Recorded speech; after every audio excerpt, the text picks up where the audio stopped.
Have you ever picked up a piece of old silver and spotted those tiny little stamps on it? Well, today we're going to crack a fascinating code that's been hiding in plain sight. We're going to turn those confusing little marks into a story you can actually read. You know, maybe it's a fork that belonged to your grandmother, or a cool tray you picked up at a flea market. You see these little symbols, some letters, a number, maybe a tiny little animal, and you just have to wonder, what on earth is this thing trying to tell me? Well, see, each one of those marks is a clue. It's a piece of a puzzle, and when you put them all together, they tell you who made it, where it came from, when it was made, and, most importantly, what it's really made of. It's basically a passport stamped with the object's entire life story. And hey, in just the next few minutes, you're going to have the key to unlock these stories all by yourself. You'll be able to pick up a piece of silver and read its past like it's a book. Ready? Okay, first things first. The biggest question of all.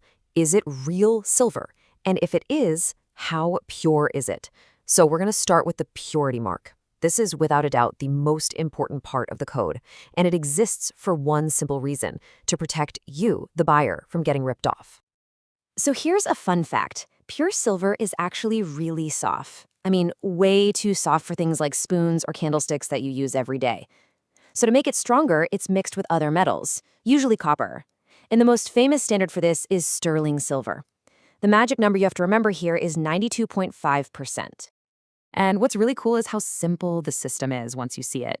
The numbers stamped on the silver is basically just the silver percentage, but without the decimal point. So if you see 925, that means it's 92.5% pure. That's sterling. If you see 900, that's often called coin silver, and it's 90% pure. And then you have the really high-grade Britannia standard, which is stamped 958 because it's an impressive 95.8% silver. Honestly, this is the one you're going to see most often all over the world. If you find the number 925 stamped on a piece, you can be absolutely sure it meets that sterling standard. It's a simple, universal sign of quality. Sometimes they make it even easier for you. You might just see the word sterling spelled right out. This is super common on American silver, especially from the mid-1800s onward.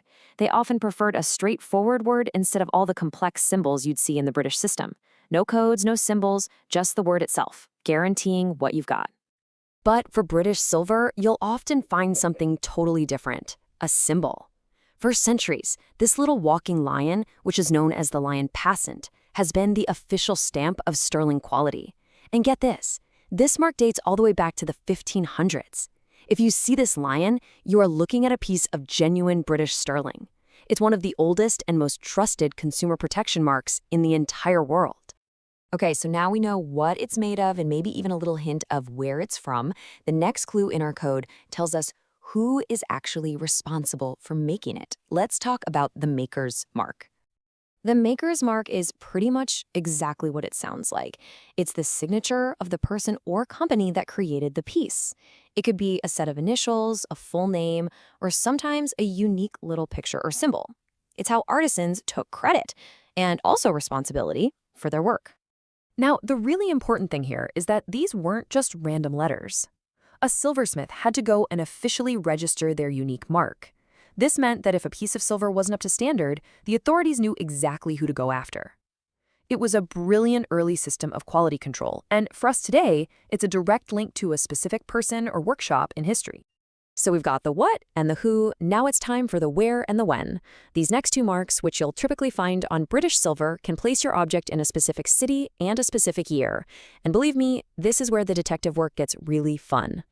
So, before a piece of silver could be sold, it had to be sent to a special government-run office called an assay office.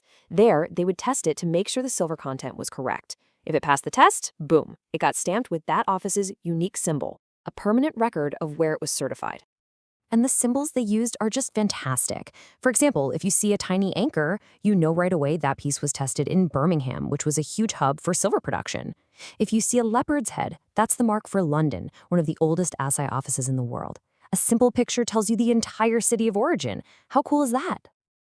And here we go. This is the final piece of the main puzzle, how to pinpoint the exact year the item was hallmarked. To do this, the assay offices used a system of letters to mark the year. The system itself is brilliantly simple. They'd start with A for the first year, B for the second, and so on.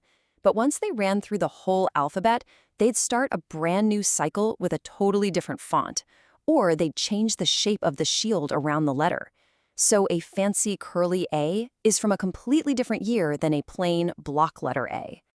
All right, we've learned the different parts of the language now: purity, maker, location, and date.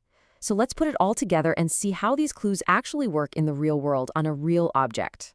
Okay, imagine we just found this beautiful antique spoon. We flip it over, maybe we grab a magnifying glass, and we see a series of 4 tiny little marks stamped in a row.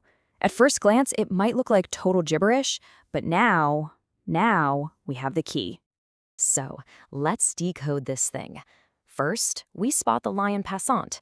Right away we know it's British sterling silver, 92.5% pure. Next, we see the anchor. That tells us it was assayed in the city of Birmingham. Then we've got the initials AB.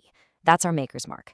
And finally, we see the letter K in a very specific Gothic font. We'd look that up in a reference guide for Birmingham marks, and we'd find that that specific K corresponds to the year 1909. Just like that. And that's really what this is all about, isn't it? These aren't just quality control stamps. They are a condensed biography, stamped right into the metal, traveling through time to us. So look at what we just did. In just a few seconds, we took a simple spoon and we uncovered its entire life story. It's not just some old spoon anymore. It's a piece of certified sterling silver, crafted by a silversmith with the initials AB, and officially verified in Birmingham way back in the year 1909. That is incredible. And the main takeaway here is that you now know the basics of this secret language. You know that a number or a symbol tells you purity, initials tell you the maker, a city mark tells you where, and a letter tells you when. You have the tools to start decoding the history of silver objects all around you. So the next time you're at a relative's house or browsing through an antique shop, pick up a piece of silver, turn it over, the story is right there, just waiting for you to read it. What stories are you going to discover?